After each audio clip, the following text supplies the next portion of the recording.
Welcome to a fresh episode of Legal Wrangle, where we will track major judicial developments in the realm of domestic taxation. For this, we have selected three important cases. First, where entitlement to interest under Section 244A was sought on delayed refund issued by the department. Second, where revised return filed after prescribed period under Section 139, Clause 5 came to be rejected in case of restructuring and amalgamation of business. And third, where profit from investment in shares were taxed as perquisite under Section 28, Part 4. The assessee in our first case had approached the Apex Court seeking entitlement to interest on the amount refunded by the department, as the refund was remitted after a considerable delay. Let's see what the final outcome of the Apex Court was. First, the deductor who had deducted tax at source and deposited the same with the Treasury before due date is entitled to interest under Section 244A upon refund remitted by department with delay. Second, when the collection is illegal, there is corresponding obligation on the revenue to refund such amount with interest in as much as they have retained and enjoyed the money deposited. Finally, interest is a kind of compensation of use and retention of money collected unauthorized by the department. Now let's move on to our second case, where the assessee had approached the Apex Court seeking clarification on the limitation period for filing revised return beyond the date prescribed under Section 139, subsection 5.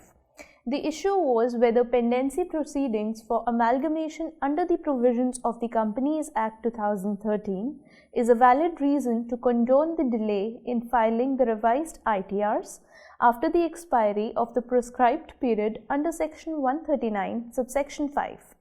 In the present case, the business of assessee company was restructured as per approvals are involved in the business of building, operating, maintaining granted by NCLT.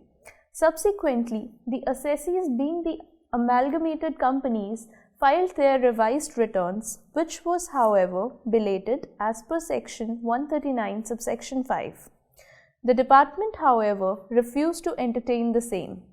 This assessment order came to be challenged, contending that after scheme of amalgamation had been approved by the NCLT and had attained finality, nothing in the Income Tax Act will disallow the amalgamated company to file a revised return beyond the time period prescribed under Section 139, subsection 5. Let's see what the final outcome by the Apex Court was. First, while computing the time period prescribed under Section 139, subsection 5 for filing revised return, the time taken to obtain sanction for amalgamation scheme from the NCLT by the amalgamating companies is to be excluded. Second, in case of restructuring of business, prior approval of CBDT for condonation of delay is filing the revised return under Section 119, subsection 2, Clause B is not needed if the approval was already granted by the NCLT without revenue's objection. Now let's move to our last case, where the subsequent acquisition of shares at premium was construed as benefit in the hands of foreign investor. Substantiating his case, the assessee pointed out that it had invested in shareholding of wholly owned subsidiaries at face value, pursuant to which those telecom companies entered into share subscription agreement at premium. In the course of assessment, the department concluded that the amount of premium paid for acquiring those shares had to be treated as benefit or perquisite under Section 28, Part 4. Now let's see what the tribunal has finally decided.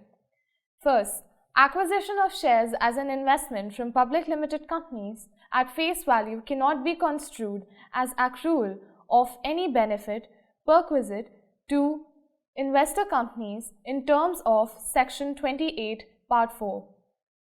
Second, receipts from holding shares as an investment without any trait of business are not taxable as business profits under Section 28, Part 4, if income is not in the nature of cash or money. Third, simply because a foreign company had acquired shares of telecom companies by paying a premium, that does not mean the premium amount becomes taxable in form of benefit. With this, we wrap up this episode of Legal Wrangle. Keep watching TIOL Tube for our upcoming episodes. Thank you for watching. Goodbye.